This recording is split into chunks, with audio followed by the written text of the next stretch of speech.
بسم اللہ الرحمن الرحیم نحمدہ ونصلی علی رسولہ الکریم اما بعد فاعوذ باللہ السمیع العلیم من الشیطان الرجیم بسم اللہ الرحمن الرحیم قال اللہ تبارک و تعالی فی کتاب الکریم ان اللہ وملائکتہ یصلون علی النبی یا ایہا الذین آمنوا صلوا علیہ وسلموا تسلیما اللہم صل علی محمد وعلی آل محمد کما صلیت علی ابراہیم وعلی آل ابراہیم انک حمید مجید اللہم بارک علی محمد وعلی آل محمد کما بارکت علی ابراہیم وعلی آل ابراہیم انک حمید مجید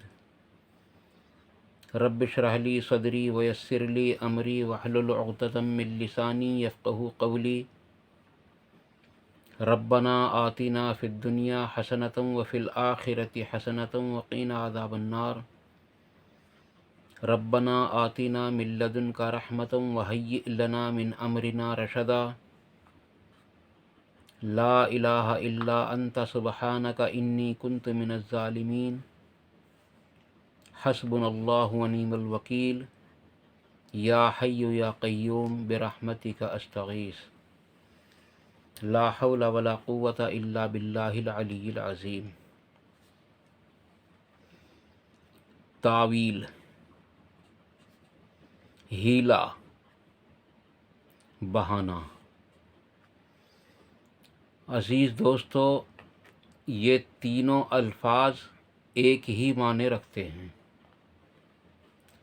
تعویل، ہیلا اور بہانہ۔ یہ الفاظ اگرچہ بالکل الگ الگ ہیں لیکن ان کا معنی بالکل ایک ہی نکلتا ہے۔ اسلام کے اندر ہیلا جو ہے وہ کس درجے تک جائز ہے اور کس درجے تک اس کو اپنا کر آدمی عمل کر سکتا ہے، میں اس سلسلے میں آپ کے سامنے دو بڑے واقعات اور اس کے علاوہ کچھ جو علماء سو کی طرف سے ہیلے اور بہانوں کے طریقے آتے ہیں ان میں سے چند ایک آپ کے سامنے پیش کرنے کی کوشش کروں گا۔ یہ جو مسئلہ میں آپ کے سامنے بیان کرنے لگا ہوں، یہ مسئلہ زکوٰۃ کی ذیل میں آتا ہے، اور صرف زکوٰۃ ہی نہیں بلکہ جب ہم ان واقعات کو پڑھیں گے سنیں گے قرآن کریم کے اندر اور صحیح احادیث کی روشنی میں، تو ہم کو پتہ چل جائے گا کہ ہیلا اور بہانہ یا تعویل جو ہے یہ کہاں تک اسلام کے اندر جائز ہو سکتی ہے۔ عزیز دوستو، سوال کرنے والے نے تو سوال یہ کیا ہے کہ میرے پاس اتنا اتنا سونا اور اتنی اتنی چاندی ہے، جس میں چاندی کا تو نصاب بن جاتا ہے لیکن سونے کا نصاب نہیں بنتا، کیونکہ سونا تقریباً 15 گرام کم ہے، لیکن چاندی کیونکہ وہ 900 گرام ہے، اور میں نے پچھلی ویڈیو میں آپ کے سامنے بتلا دی تھی کہ 609 گرام پر جب آدمی کے پاس 609 گرام چاندی موجود ہو تو اس پر زکوٰۃ فرض ہو جاتی ہے۔ تو عزیز دوستو، ان کو کسی نے ایک رائے دی ہے، ایک طریقہ بتایا ہے، ایک ہیلا بتایا ہے، ایک تعویل کر کے ایک راستہ بتا دیا ہے، کیونکہ مال کے اعتبار سے ان کی زکوٰۃ کچھ زیادہ نکل رہی ہے، کیونکہ تقریباً 1.25 گرام سونے کی زکوٰۃ ہے اور تقریباً 9 دونی 18 اور